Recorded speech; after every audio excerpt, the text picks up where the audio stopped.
The town of Ripon is not just a town of almond farmers. Its community is made up of many diverse groups, and its high school shows that. From the various array of languages that are spoken here. Hi, I'm Justin Bright, and I'll take you on this journey of knowledge. Meet Amy, a junior who is from the Philippines. Is there a native language, or are there multiple? There are I don't know how many, but there's over 100 different dialects. Wow. Yeah. Actually, my mom speaks one dialect and my dad speaks another dialect, but they both speak Tagalog. So. And so the language you know is Tagalog. Yes. Very cool. What do you think makes Tagalog very interesting to speak? There are there's so many different ways to say things and so many different ways to spell them in a way, right, where it's kind of just it's a whatever language in a way. If you're spelling a word and it just looks like the word, they're just yeah, that's right. We don't really care about spelling. Also, we have a lot of interesting noises, I guess. We go there's a word that's ng, that's just kind of a modifier, I guess, and it just it's a lot of back of the throat too, but we don't go we don't do that. We just go and I always say it sounds kind of like grunting in a way. This is Luca. He is attending Ripon High as a foreign exchange student from Germany. Obviously, you've been speaking German since you're little. Yeah. And so, how did you learn English? In school, from my father. Here, I think last year in elementary school, we have 1 to 4, first 4 years as elementary school, and we started in the last year. I guess the last year. So they started teaching you English in Germany? Yeah. Oh, cool. It's one of the 3 main subjects everyone has.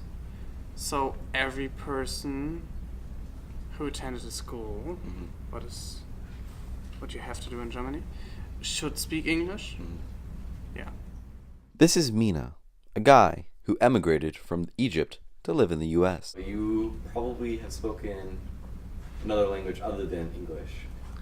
Yes, in Egypt we speak Egyptian Arabic, which is a dialect separate from the other regional dialects of Arabic.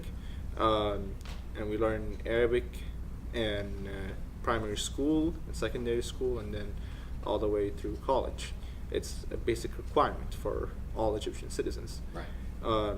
Being a Coptic Orthodox Christian in Egypt, I have also learned the Coptic language, which is the language of the ancient Egyptians.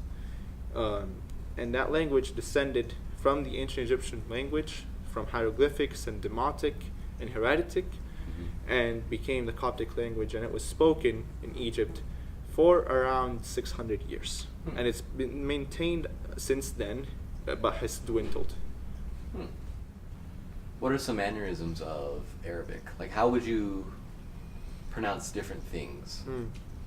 In Arabic, we have different sounds that are not traditionally English.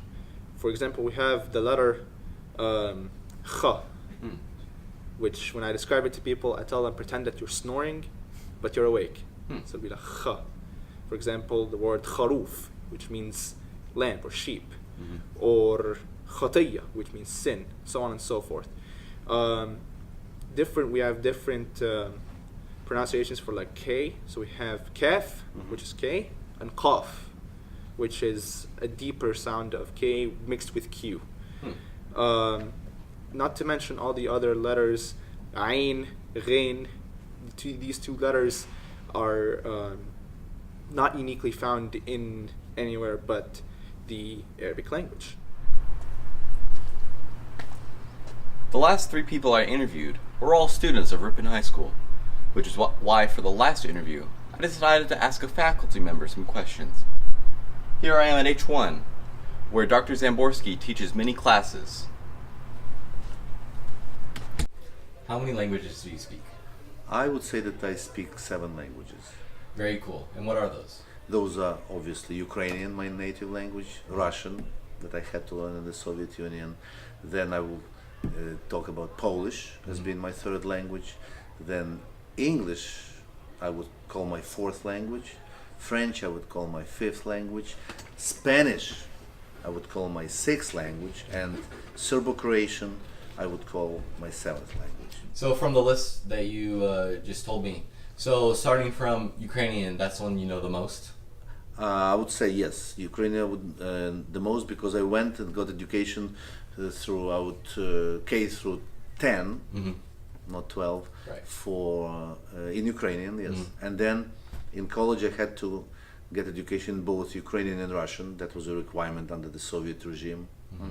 And then the rest I learned by myself with friends and traveling and just enjoying languages. Very cool. So when speaking Ukrainian, are there common mannerisms that Ukrainians tend to do when they're speaking in Ukrainian? Normally, if I understand your question about Like how- mannerisms, I would interpret myself. Normally, we would speak in a lower voice. We don't use as much high-pitched or nasal sounds as they would be used in Germanic languages, which the English is one of.